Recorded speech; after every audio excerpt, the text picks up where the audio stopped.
Bismillahirrahmanirrahim. Wa alaihima ayyul risa fi qalbihi ta'zima syara'idin wa hurmatillah. Ini masih seputar bagaimana tanggung jawab kedua orang tua kepada putra putrinya. Imam Al-Haddad memberikan penjelasan harus kepada kedua orang tuanya menumbuhkan atau menanamkan kepada hati putra putrinya ta'zima syara'idin, mengagungkan syiar-syiar agama. Seperti apa bentuk syiar-syiar agama? Banyak jenisnya, banyak macamnya, banyak warnanya. Misalnya menyampaikan kebaikan saja itu bentuk daripada syiar agama. Misalnya pagi ini ada pengajian di masjid, orang tuanya anaknya diajarkan, nah pagi ini kita akan menghadiri pengajian, diajarkan pada seperti itu. Atau misalnya kalau umum di kampung-kampung itu pada maghrib, nah sekarang waktunya ngaji, itu diajarkan pada model itu. Terus pada subuh, nah waktunya ngaji, itu diajarkan dari semenjak dini. Itu sebagian bentuk daripada syiar agama supaya anak memiliki kebiasaan yang baik. Jadi jangan sampai habit kebiasaan anak itu sesuatu yang tidak baik mengalahkan kebiasaan tradisi sehari-hari yang baik-baik. Seperti orang tua dulu mengajarkan, kalau waktu maghrib dulu kita itu nggak boleh kemana-mana kecuali ke langgar, ke mushola atau ke masjid pada maghrib. Begitu juga pada subuh. Pada subuh nggak boleh keluar masjid atau langgar atau mushola kecuali sudah setoran Quran.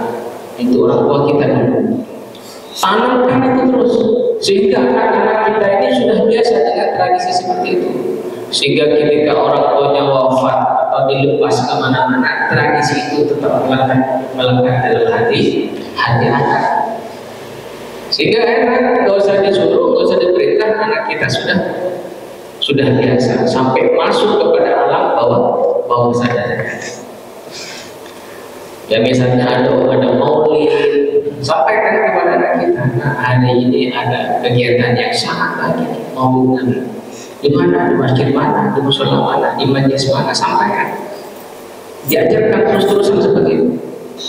Bahkan kalau ada ulama yang luar biasa, ceritakan tentang ulama, tentang perjuangan para wali, tentang perjuangan para guru. Sampaikan hikmah-hikmahnya dan uswatun hasanahnya.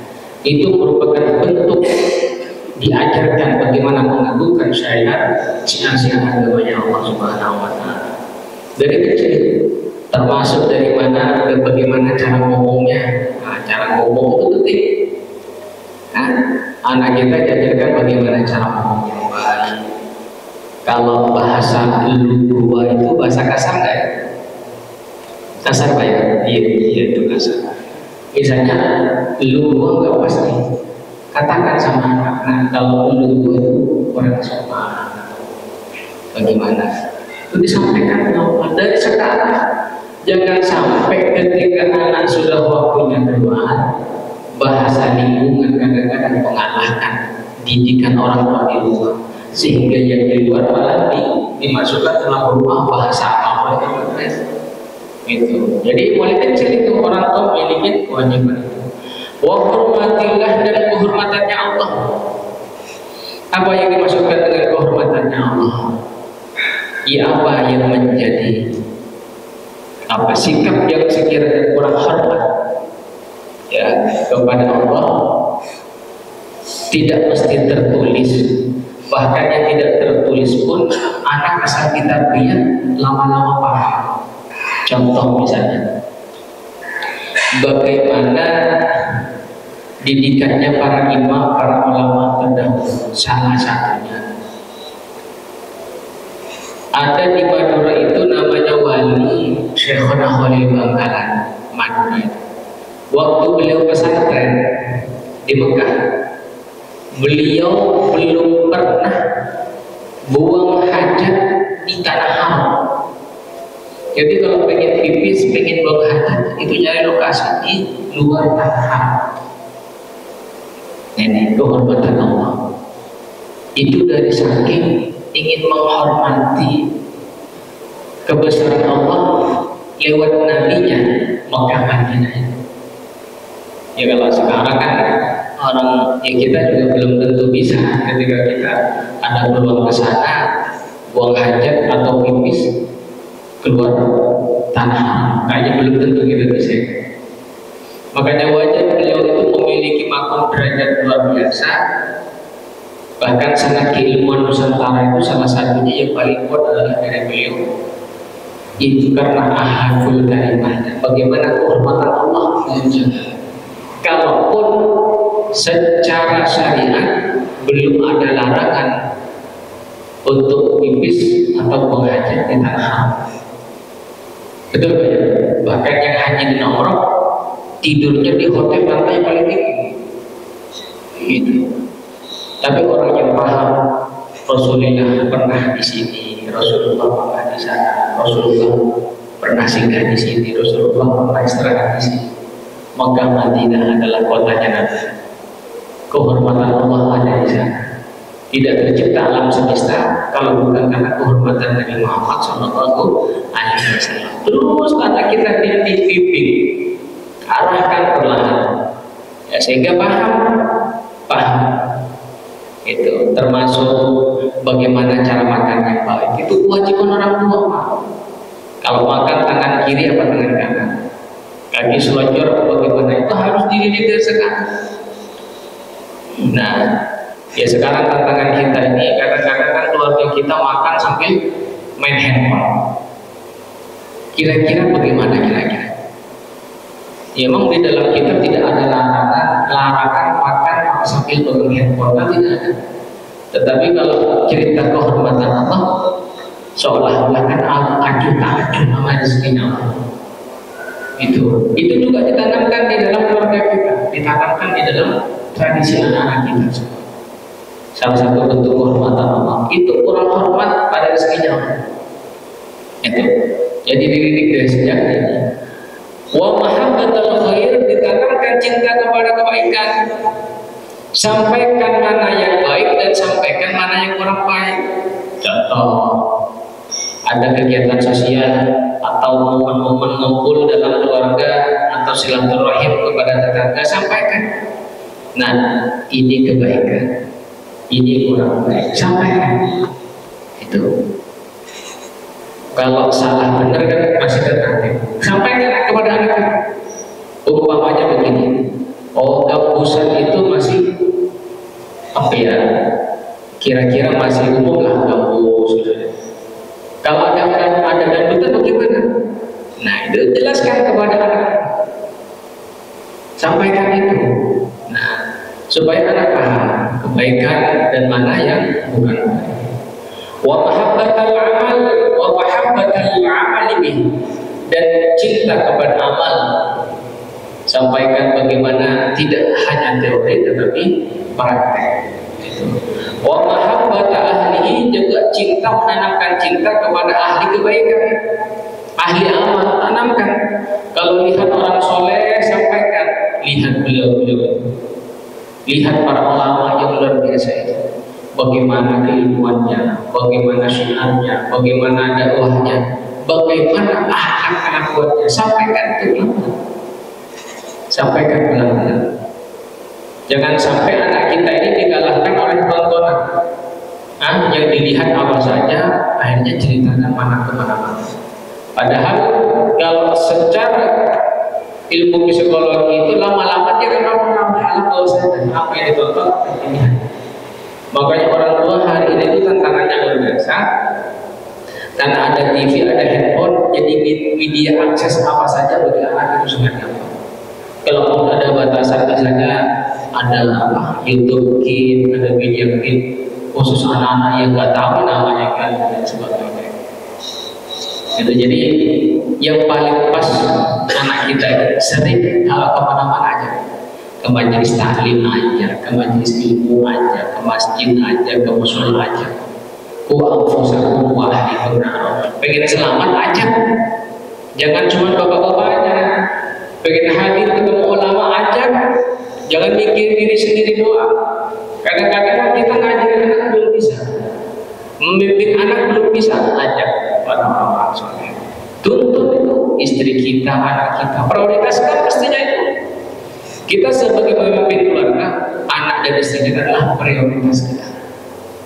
Pastinya seperti itu. Banyak khusus bapak-bapak nggak bisa begitu. Kalau anak-anak jangan juga ke masjid. Lalu siapa lagi yang akan meneruskan masjid kalau bukan anak-anak kita? Jangan bawa majlis dah, takut berisik kalau lagi ngaji. Siapa lagi yang akan menjadi penerus?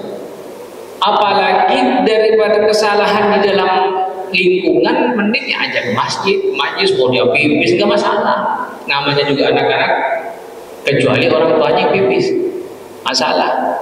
Ke majelis ilmu, takutnya berisik nggak masalah. Daripada dia malah kemana-mana. Lah ini kadang-kadang kan mohon maaf ini salah kaprah, bahkan masjid, sebagian masjid ya, mudah-mudahan di sini tidak. Kalau anak-anak nggak boleh ke masjid misalnya, apa namanya, anak-anak nggak boleh depan, nggak masalah. Justru itu tarbiyah kepada mereka. Siapa yang akan menggantikan sob yang paling depan? Kalau tidak pembiasaan dari anak-anak kita sekarang ini, biarin. Bahkan saya pernah makmum kepada anak yang umurnya 8 tahun karena kepengen jadi imam. Saya nggak mau sholat kalau saya nggak jadi imam, kata anak itu, umurnya 8 tahun. Begitu rakaat pertama, begitu sujud, saya di belakangnya dikentutin, Pak. Ya Allah. Akhirnya saya mau farokoh kisah sama anak ini. Nah, dilirik rumahnya, loh, kenapa kok gak ikut saya? Kan saya imamnya, kata anak ini. Saya jelaskan habis sholat, kalau imam batal, maka makmum itu punya hak untuk ngisah sama imam, mau farokoh namanya. Enggak mau, saya pokoknya pengen diulang lagi sholatnya. Saking kepengen jadi imam. Singkat cerita, Pak, besoknya jadi imam lagi. Tapi alhamdulillah setelah imam hari kedua dan ketiga enak-enak saja. Cuman kadang-kadang masih lirik pertanyaannya, saya bermakmum kepada anak yang belum akil balik, kira-kira sholatnya sah? Maksimalnya kalaupun harus sholat lagi gak masalah, demi tarbiyah kepada anak ini. Jelas nggak Pak ya?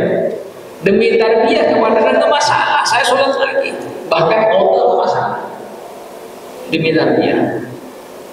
Itu makanya pendidikan itu luar biasa, Pak, perannya luar biasa.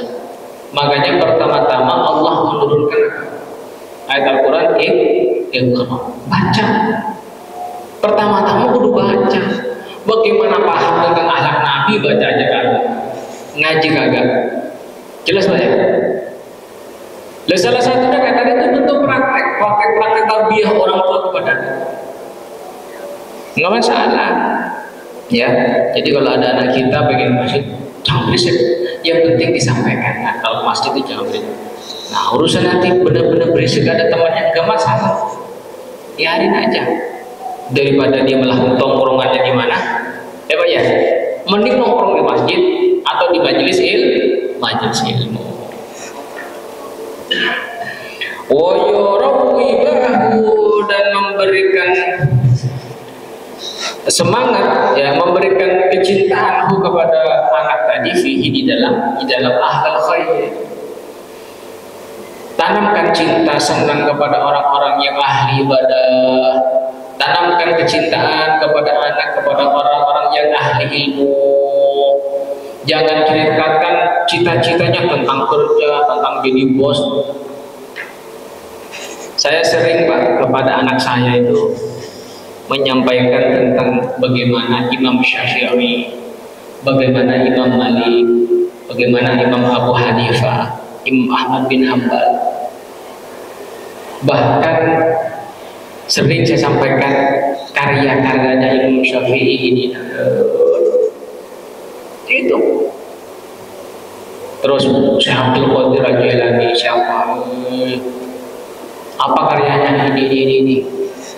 Imam Syatili bagaimana? Terus wali-wali sering saya sampaikan supaya dia kenal orang soleh. Siapa tahu barokahnya diceritakan orang soleh berbarengan dengan rahmatnya Allah, keberkahannya sampai kepada kita.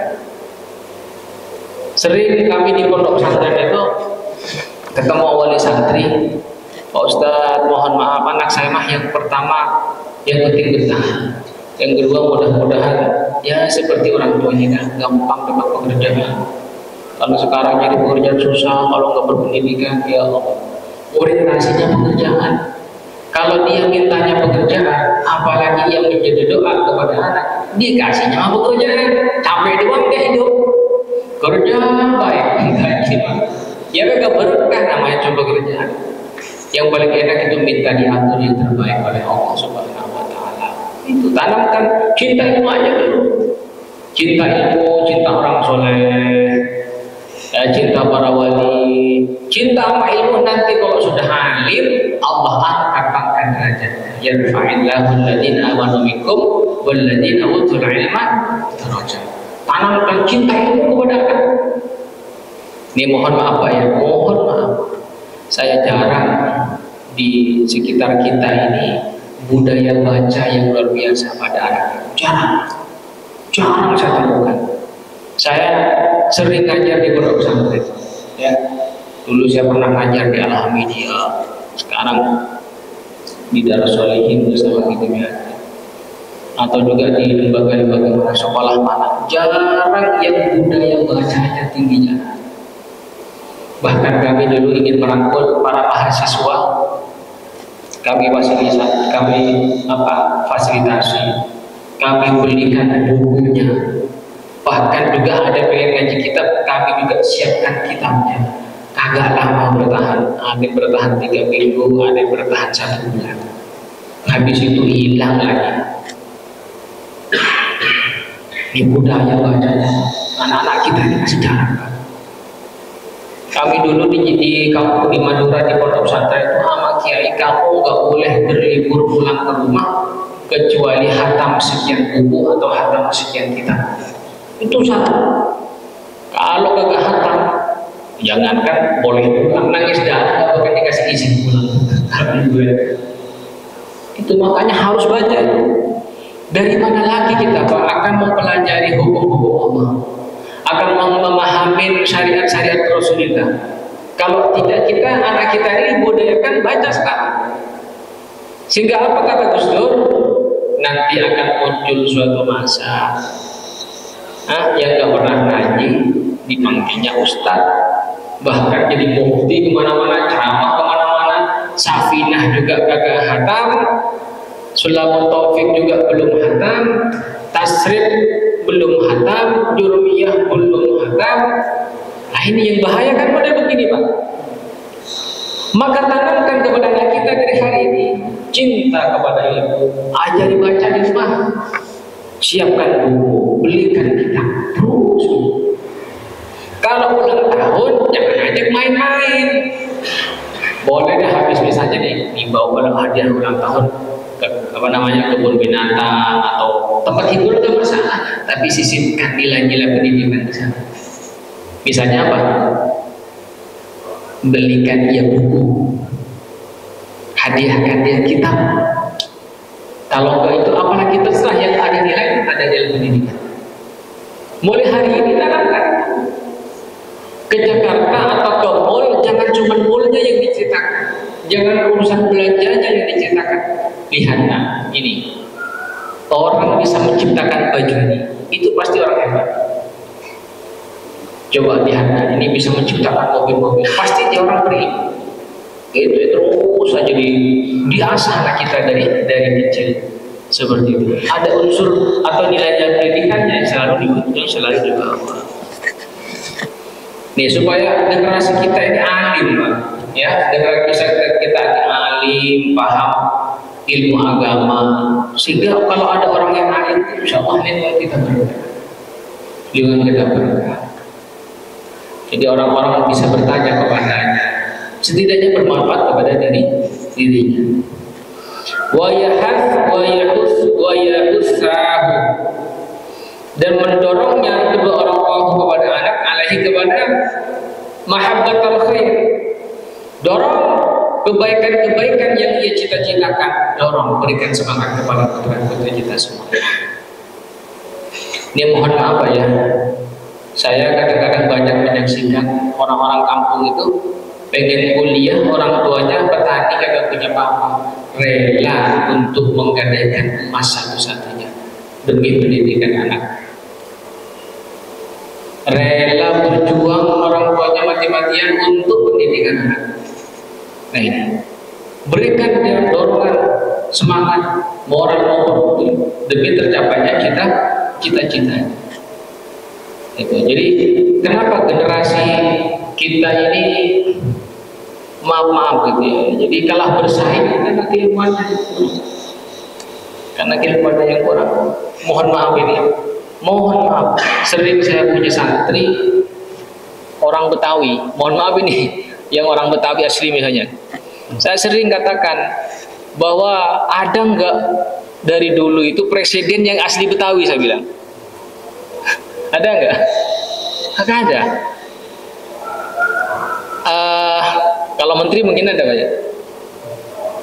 Ada nggak pengusaha besar yang asli Betawi? Ini bukan untuk membandingkan. Kadang-kadang budaya Betawi itu menikmatin saja, tidak mau sama-sama berjuang. Ngapunten ini, ngapunten. Yang ada mohon maaf. Yang ada malah yang ada dihabisin, dijualin. Kan itu bukan tarbiyah Rasul Shallallahu Alaihi Wasallam. Tarbiyah Nabi itu ya hijrah, tidak membawa apa-apa. Tapi begitu sampai di Madinah, bisa menguasai lapangan ekonomi, pendidikan. Nah semangat ini mari kita tularkan kepada anak-anak kita. Contoh mohon maaf ini, warung sekarang yang banyak dari mana? Batak, Madura ini. Ini mohon maaf, kita ambil semangatnya gitu loh Pak ya. Mohon maaf ini, bukan untuk apa-apa. Itu. Nah ini harus ditanamkan kepada anak kita. Semuanya berhak menjadi maju. Semuanya berhak sama, sejajar sama mereka yang hebat-hebat itu semuanya. Apa dasarnya? Ini adalah pendidikan. Nggak bisa, tanpa pendidikan nggak bisa gitu. Jelas Pak ya? Sallallahu alaihi wasallam. Tanamkan cinta kepada ilmu, kepada orang-orang soleh. Jangan jauhin majelis ilmu. Itu baik. Wa yabghadha ilaihi, dan sampaikan ilaihi kepada anak kebencian asyarrah kepada keburukan, wal amal, dan melaksanakan bihi dengan keburukan. Jadi ini pasnya apa ya? Kalau benci, ya emang qadarnya Allah, ada kebaikan, ada keburukan. Maksudnya bukan benci kepada qadarnya Allah ini, bukan. Jadi kalau misalnya kita melihat kemaksiatan, bukan benci kepada orangnya, tetapi benci kepada perilakunya. Juga bukan pula benci kepada ketentuannya Allah. Karena salah satu rukun iman itu adalah khairihi aw syarrihi. Kita ini berusaha mengimani kepada Allah, juga qadarnya Allah yang baik ataupun yang kurang baik. Termasuk misalnya ada orang yang maksiat, kita membenci orangnya nggak boleh. Juga membenci kepada itu sebagai bentuk ketentuan Allah juga tidak boleh. Apa yang kita tidak setujui adalah perilaku pribadinya. Karena perilaku pribadinya itu yang namanya manusia. Ya, bukan tidak termasuk yang terpelihara, tidak maksum manusia biasa itu. Jadi potensi berbuat baik juga berpotensi berbuat salah, itu pasti. Wa yabghadha ilahi ahlah, juga diajarkan kebencian ilahi kepada anak tadi, ahlah kepada ahli-ahli keburukan, wal amilin, dan orang yang mempraktekkan bihi dengannya. Dan juga maksudnya saya ulangi lagi, maksudnya diajarkan ketidaksetujuan akhirnya. Kalau benci kan nggak boleh. Ketidaksetujuan kepada ahli keburukan juga orang-orang yang praktek di dalamnya. Contoh misalnya begini hadirin, kita misalnya melihat tempat prostitusi, yang terbersit apa kira-kira bagi orang awam? Pasti yang muncul adalah kebencian. Ini ngapa sih? Udah dilarang, udah dikasih apa himbauan, tetap aja masih ada praktek ini misalnya. Tapi bagi orang-orang soleh kan begitu. Cara berpikirnya itu adalah ya mungkin dilakukan dakwah secara pendekatan dulu, pelan-pelan. Syukur-syukur bisa masuk di dalamnya, bukan terlibat maksudnya Pak ya. Masuk aja gitu, didekatin pelan-pelan. Bisa orang-orang soleh kan berpikirnya lain. Lama-lama sehingga ada yang ikut 1, terus 2, terus 3 dan lain sebagainya. Justru kalau bukan beliau-beliau orang soleh itu, siapa lagi yang mau membantu meluruskan mereka? Siapa lagi yang mau menuntut mereka? Kalau sudah kebencian terlebih dahulu, nggak bisa. Bagaimana mau gabung di situ, mau memberikan tuntunan di situ, nggak bisa. Namanya sudah kebencian yang didahulukan. Jadi tetap kita mendekati mereka dengan kasih sayang dan rahmatnya. Kasih sayang dan rahmatnya. Sehingga mudah-mudahan perlahan yang tadinya ada di tempat itu perlahan tergeser dan perlahan tergeser. Sallallahu alaihi Nabi Muhammad. Jadi memang begini Pak, kita kalau dakwah kepada orang-orang yang sudah rutinitasnya sama dengan kita, itu mah biasa Pak. Tapi kalau dakwah di tempat-tempat yang model begitu, wah itu luar biasa. Kalau orang kita model biasa sebenarnya Pak. Nah yang gak biasa itu yang model begitu. Mohon maaf Pak, kita belum lama ini kedatangan orang yang ya kira-kira itulah. Itu sampai nangis-nangis itu cerita tentang ya Allah, kalau saya cerita udah intinya adalah sampai akhirnya dia mau sholat. Waduh istrinya banyak. Tapi ya siapa lagi kata dia, saya sebenarnya dari dulu pengen berbuat baik, cuman saya nggak tahu caranya katanya. Nggak tahu bagaimana cara ibadah yang benar, dia nggak benar ya. Menyadari itu, cuman saya ketemu siapa nih gitu. Siapa tahu mereka juga modelnya begitu Pak ya. Butuh dituntut. Jadi bersyukur kalau ada para guru orang-orang soleh dengan cara mereka masuk bagus banget. Kita ini bila perlu jangan sampai kita ini kalau tidak bisa memberikan tuntunan kepada mereka, jangan jadi ancaman kepada mereka. Jelas Pak ya? Jangan jadi ancaman kepada mereka yang tadinya kayak model tadi mencari guru, mencari tuntunan, ketemunya yang galak-galak itu, akhirnya dia malah menjauh daripada dakwah, menjauh daripada syiar-syiarnya Allah Subhanahu Wa Taala. Nauzubillah min dzalik. Kita ini kalau nggak bisa memberikan tuntunan, jangan jadi kendala jangan jadi kendala turunnya taufik dan hidayah kepada mereka. Jangan jadi hijab kita ini. Apalagi ngancam-ngancam misalnya, wah na'udzubillah min dzalik. Itu bukan dakwah yang disampaikan Rasulullah Muhammad sallallahu alaihi wasallam. Kita nggak bisa dengan tangan, maka nggak bisa dengan kekuasaan, dengan lisan. Betul Pak ya? Ya kan dalam hadis itu, mar'a minkum munkaran falyughayyir biyadi. Nggak bisa dengan kekuasaan atau dengan tangan, kekuatan, maka dengan fabilisani dengan lisan, ajak ngobrol, nasihati, termasuk kepada keluarga kita dan anak kita ini. Nggak bisa dengan lisan, fabi qalbi. Apa lanjutannya fabi qalbi? Fa innahu adhaful iman, selemah-lemah yang umum. Artinya apa itu? Selemah adhaful iman. Yang Bapak pahamin apa? Adhaful iman.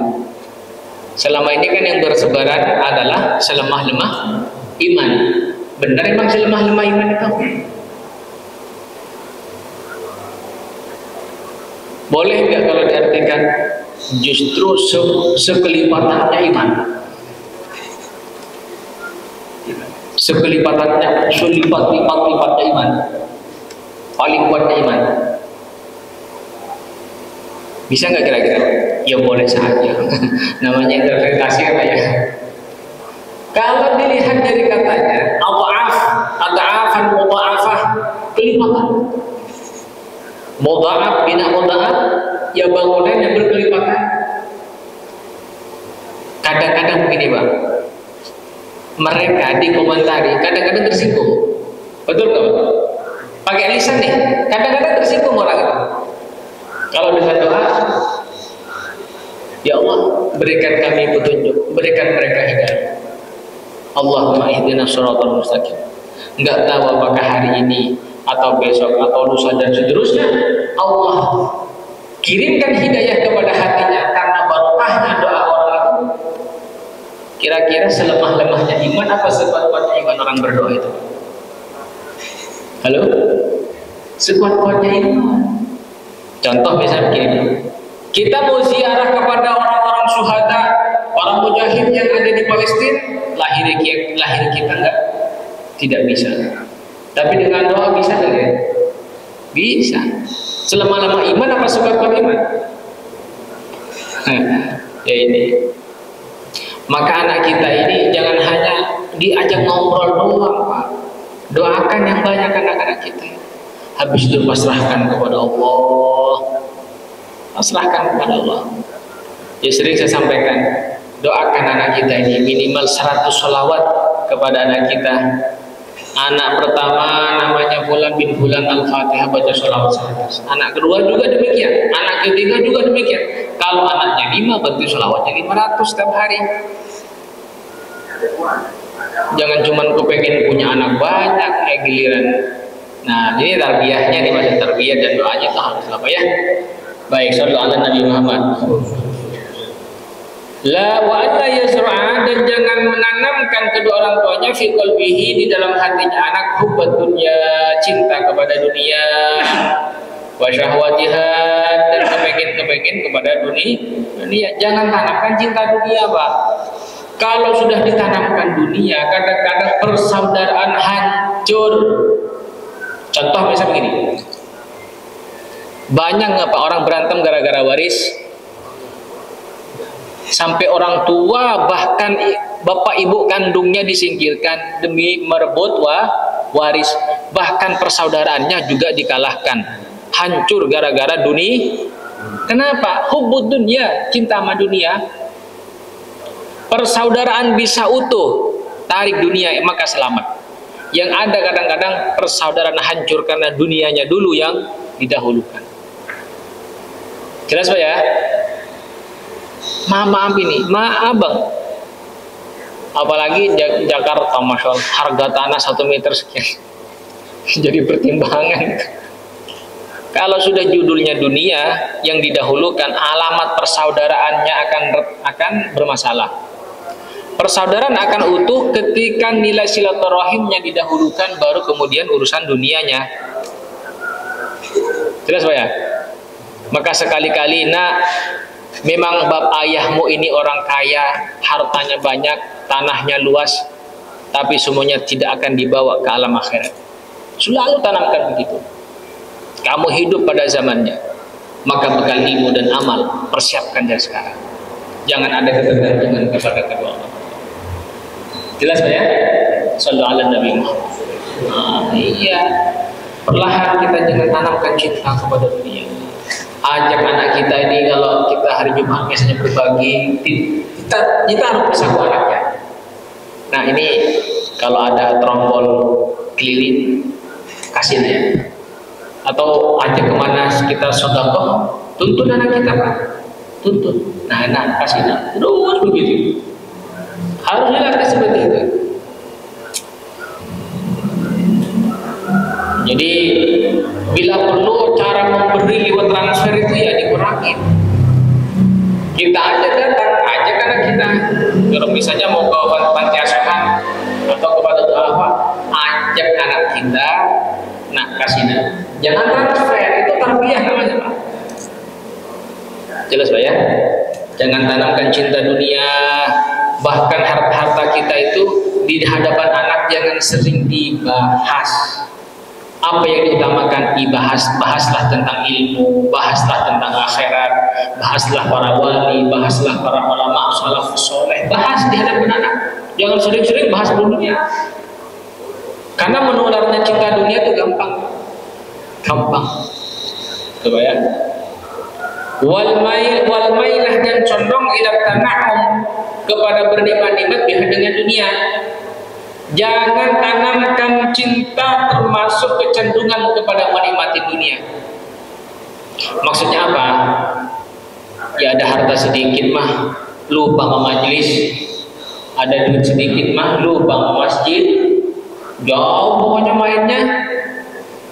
Ini ada harta ya sebagiannya adalah buat majelis ilmu, buat kegiatan di masjid, itu sebagian. Ya sebagian hiburan, nggak masalah, jalan-jalan bang. Wala yu'inah, dan jangan tidak menolong kedua orang tuanya kepada anak ala dalika, atas itu semuanya. Kalau sudah babnya dunia, cinta kepada dunia, syahwat kepada dunia, jangan diberikan pertolongan kepada orang tua. Dari orang tua kepada anak jangan diberikan pertolongan. Ini apa ya?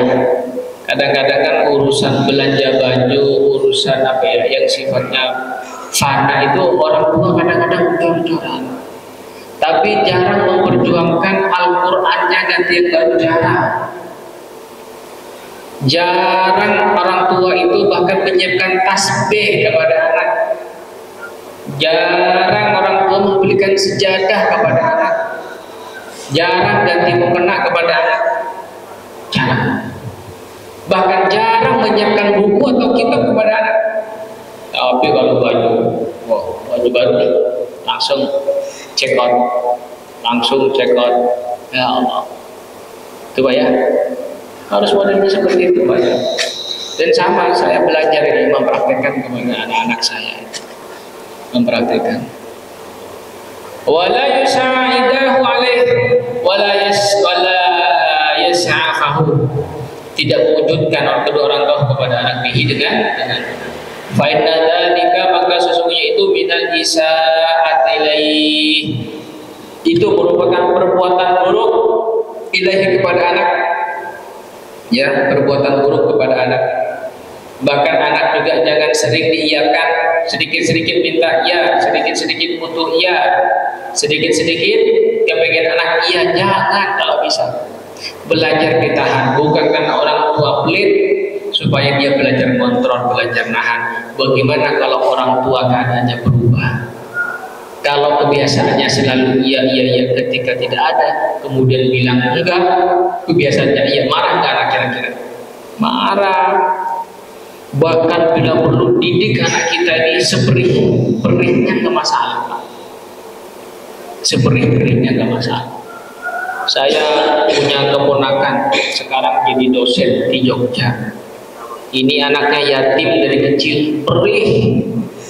Dulu saya sama anak keponakan saya ini di pondok, dia jualan nasi uduk setiap pagi supaya bisa menyambung hidup.